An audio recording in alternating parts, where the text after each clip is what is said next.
We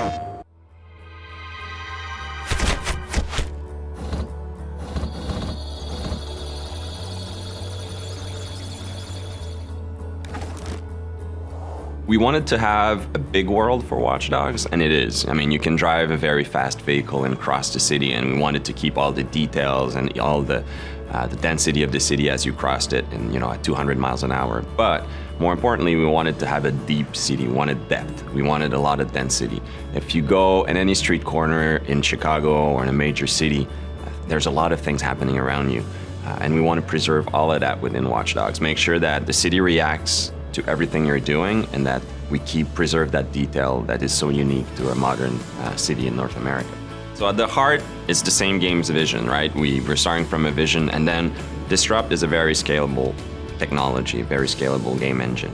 So what we're doing is we're preserving the game experience, but if you play Watch Dogs on the PlayStation 4, we want to make sure that we use all of the console's capability. So all the game spiller we're able to make longer and stronger. All of the details in the game we're able to push forward. We have more details, more immersion. We're able to increase connectivity, increase the density of things. So it's the same game experience, but basically magnified on the PlayStation 4. It's not just the capacity of new machinery, it's also the capacity of players to create, to interact, to socialize. So when we started to talk about Watch Dogs to Sony, they got it immediately. It is the players and their behavior that will actually bring what next gen actually means. We're starting to make a machine that has to acknowledge how our society work, how our people interact with each other, how they play with each other. One of the things that we realized when we look at the PlayStation 4 is I think a lot of the things driving decisions for Sony were in line with some of the decisions that we were taking on Watch Dogs. I mean, Watch Dogs, one of our core pillars is connectivity. The first layer of it is the main character can connect to his whole environment. He can control the city, hack into any computer. But the game itself, we're applying it to the game. So the game is connected in many ways. So we want the player to be able to connect to Watch Dogs even through his mobile, be able to play directly with people who are on their console, who are on their PlayStation 4, even if he's on the bus.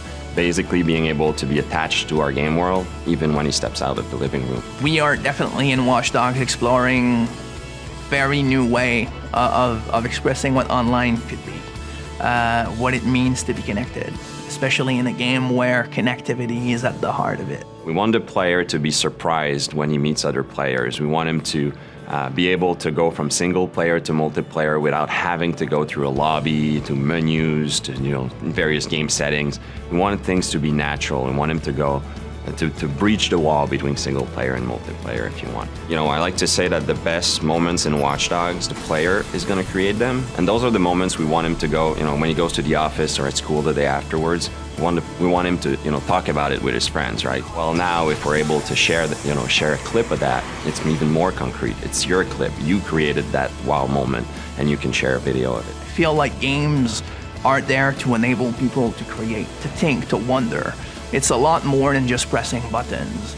Like, people need to never forget that when the player plays a game, his brain is extremely active, and he should be creating and filling the gaps as he plays. And I think that new machines like the PS4, their job is always to recognize that and give more power for a reason, like just provide more possibilities so that we can constantly grow that form of entertainment and make it better.